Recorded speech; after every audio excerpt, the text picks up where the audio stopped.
3, 2, 1.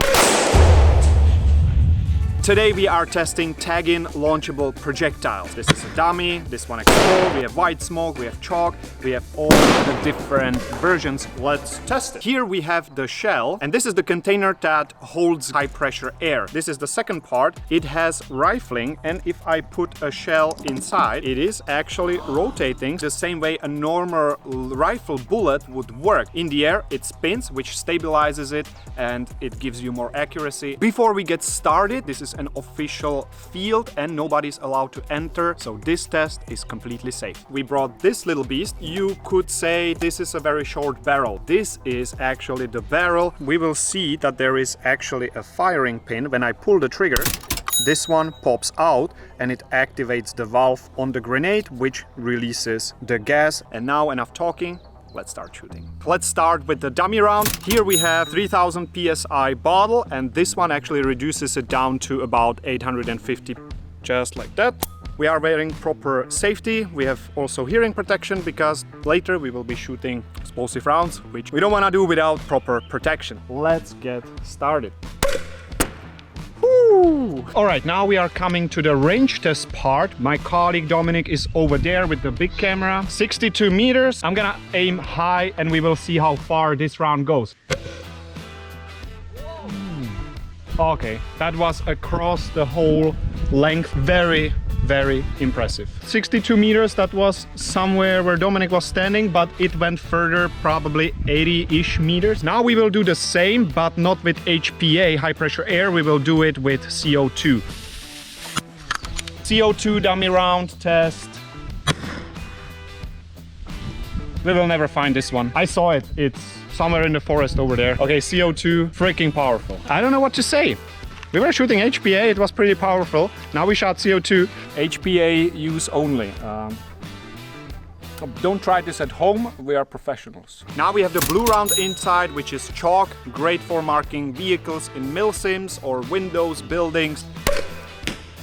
Ooh, okay, it's not blue. I thought it's blue, but it's not. And it's actually very decent. The rest of the projectile, as you can see, it's literally filled with powder and it marks the vehicle very nicely. Now we have the smoke grenade. It went under the car, but I didn't really hit like on impact. Here it is. This is actually the round. I don't see smoke, but I also didn't really hit the car. It's actually interesting. You can see the vents where the smoke would start coming out. I think this needs a proper impact. Let's just shoot it again. And now it started smoking. For such a tiny projectile, this is actually not bad at all. The projectile itself, probably quite hot. Don't use this when it's super dry outside. It could potentially start a fire or something. I want to see if this small, tiny little smoke grenade can actually fill up a room. We will shoot it through the window. We definitely have some solid smoke. Like if I would be standing here, I am having a hard time seeing anything out there. Yeah, I mean, all right. Well, as we can see, this room at this point, quite unusable. You don't want to stay inside. Pretty good. Now it's time for the 3.5 second fuse, explosive one. In 3, 2, 1. Okay. Not bad. Worked flawlessly. I am hitting consistently the door of the car at 22 meters, so I'm actually very impressed by the performance and the accuracy of these shells. Now we have the dual 4.5 second / impact one. This is probably what you've been waiting for. Impact / 4.5 second fuse. Let's go. Firing.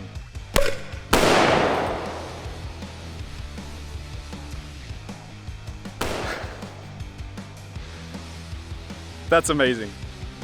That's freaking amazing. Now, if you are anything like me, you wanna know if you need a hard surface or if something like cardboard is enough to detonate the impact one. 3, 2. Nothing happened, no detonation. Maybe we had a misfire, but I wanna see the cardboard. It actually went through. Let's just take it out very carefully.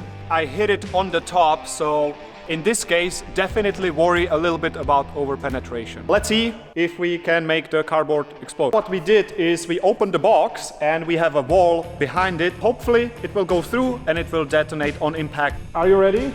Yes.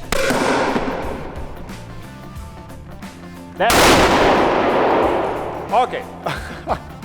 4.5 fuse worked now. It didn't detonate on impact. The cardboard slowed it down probably too much, which wasn't enough to, detonate it on impacting the wall, but the 4.5 fuse worked.